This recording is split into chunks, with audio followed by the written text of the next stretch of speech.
अस्सलामुअलैकुम दोस्तों, आप सबका रॉ वॉइस में बहुत बहुत खुश आमदीद। मैं हूं आपका होस्ट मिस्टर राव। और मैं हूँ मिसेस राव। आज हम आपके साथ शेयर कर रहे हैं एक ऐसी कहानी जो आपको रात भर नींद नहीं आने देगी। बिल्कुल सही कहा मिसेस राव ने। आज की कहानी है लाहौर के एक घर में हुई ऐसी घटनाओं की जो साइंस और लॉजिक से कहीं ज्यादा पुरानी और अंधेरे वाली ताकतों से जुड़ी हुई है। इस कहानी का हीरो है 14 साल का शहजाद, जो रहता था अपने अम्मी अब्बू के साथ लाहौर के गुलबर्ग में। लेकिन दोस्तों, ये कहानी शुरू होती है जब शहजाद की नानी अम्मी का इंतकाल हो जाता है। शहजाद का नानी अम्मी से बहुत गहरी मोहब्बत थी। वो हर रोज उसके पास जाता, उनके साथ बैठता और उनसे पुरानी कहानियां सुनता था। नानी अम्मी भी शहजाद को अपनी आंखों का तारा समझती थी। लेकिन जब नानी अम्मी का इंतकाल हुआ तो शहजाद बिल्कुल टूट गया। वो दिन रात बस यही कहता रहता था कि नानी अम्मी वापस आ जाओ, मैं आपके बिना नहीं रह सकता। शहजाद की अम्मी फरहा बेगम और उसके अब्बू अहमद साहब बहुत परेशान थे। उनका बेटा दिन ब दिन उदास होता जा रहा था। वो खाना पीना छोड़ दिया था, पढ़ना लिखना भी बंद कर दिया था। फिर एक दिन शहजाद के स्कूल का दोस्त बिलाल उसके घर आया। बिलाल ने शहजाद से कहा, यार, मैंने सुना है कि वीजा बोर्ड से मर जाने वाले लोगों से बात कर सकते हैं। क्या तू अपनी नानी अम्मी से बात करना चाहेगा? शहजाद की आंखों में एक अजीब सी चमक आ गई। उसने तुरंत हां कर दी। बिलाल ने अपने घर से एक पुराना सा बोर्ड लाया जिस पर इंग्लिश के अल्फाबेट्स और नंबर्स लिखे हुए थे। उस रात जब घर में सब सो गए थे, शहजाद और बिलाल ने उस बोर्ड को ट्राई किया।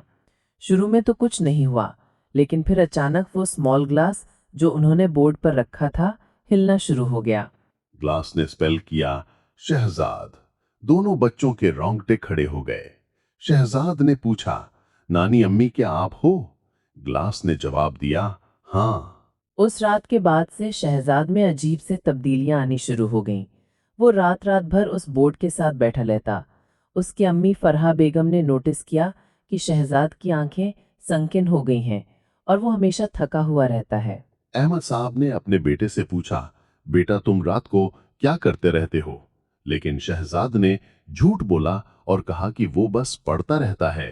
हकीकत में वो उस बोर्ड से रोज बात करता रहता था। फिर एक रात फरहा बेगम को लगा कि किचन में कोई आवाज आ रही है। वो उठे और देखा कि शहजाद किचन में खड़ा है और किसी से बात कर रहा है, लेकिन वहां कोई नहीं था। जब फरहा बेगम ने शहजाद को आवाज दी तो वो अचानक रुक गया। उसका चेहरा बिल्कुल सफेद था और वो कांप रहा था। उसने अपनी अम्मी से कहा, अम्मी, नानी अम्मी मुझसे कह रही थी कि मैं उनके पास आ जाऊं। इस बात से फरहा बेगम की जान निकली जा रही थी। उसने तुरंत अहमद साहब को जगाया और सारा वाकया सुनाया। अहमद साहब ने फैसला किया कि वो कल ही किसी अच्छे डॉक्टर के पास शहजाद को लेकर जाएंगे। लेकिन अगली सुबह जब वो शहजाद के कमरे में गए तो देखा कि सारा कमरा उल्टा पुल्टा पड़ा हुआ था। बुक्स, कपड़े, सब कुछ बिखरा हुआ था और शहजाद बेड पर बैठकर जोर जोर से हंस रहा था। डॉक्टर के पास जाने के बाद भी शहजाद की हालत ठीक नहीं हुई, बल्कि और भी अजीब चीजें होने लगी थीं। रात को घर में दरवाजे खुद ब खुद खुलते और बंद होते थे। फरहा बेगम ने एक रात देखा कि शहजाद हवा में कुछ लिख रहा है, लेकिन वहां कुछ नहीं था। जब उसने पूछा कि वो क्या कर रहा है, तो शहजाद ने कहा, नानी अम्मी मुझे उर्दू के हरूफ सिखा रही हैं। सबसे डरी वाली बात यह थी कि शहजाद को उर्दू पढ़ना लिखना आता ही नहीं था, लेकिन अब वो फ्लुएंट उर्दू में बात कर रहा था, वो भी ऐसी उर्दू जो बहुत पुरानी थी। फिर एक रात अहमद साहब की नींद अचानक खुली। उन्हें लगा कि कोई उन्हें आवाज दे रहा है। वो उठे और शहजाद के कमरे की तरफ गए। जो कुछ उन्होंने देखा वो उनकी जिंदगी का सबसे डरी वाला मंजर था। शहजाद अपने बेड से 2 फीट ऊपर हवा में फ्लोट कर रहा था और उसके मुंह से अजीब सी आवाजें आ रही थीं। उसकी आंखें बिल्कुल सफेद हो गई थीं और वो किसी और ही जुबान में कुछ कह रहा था। अहमद साहब चिल्लाकर फराह बेगम को जगाया। जब दोनों ने मिलकर देखा तो शहजाद वापस बेड पर गिर गया था और बेहोश हो गया था। उसके जिस्म पर कहीं कहीं नीले निशान थे, जैसे किसी ने उसे जोर से पकड़ा हो। अहमद साहब और फरहा बेगम समझ गए थे कि ये कोई मेडिकल प्रॉब्लम नहीं है। उन्होंने अपने पुराने दोस्त मौलवी रशीद साहब से राब्ता किया, जो कि इन मसाइल में एक्सपीरियंस रखते थे। मौलवी रशीद साहब जब घर आए तो उन्होंने शहजाद को देखकर तुरंत समझ गया कि मसला क्या है।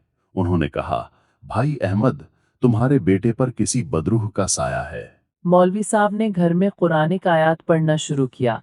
जैसे ही उन्होंने आयतल कुर्सी पढ़ी, शहजाद अचानक से उठ गया और बहुत जोर से चिल्लाने लगा। उसकी आवाज बिल्कुल बदलती जा रही थी। फिर अचानक शहजाद ने ऐसी आवाज में बात की जो बिल्कुल किसी औरत की थी। वो बोल रहा था, मेरा शहजाद है ये, तुम इसे मुझसे दूर नहीं कर सकते। ये सुनकर सबका खून सूख गया।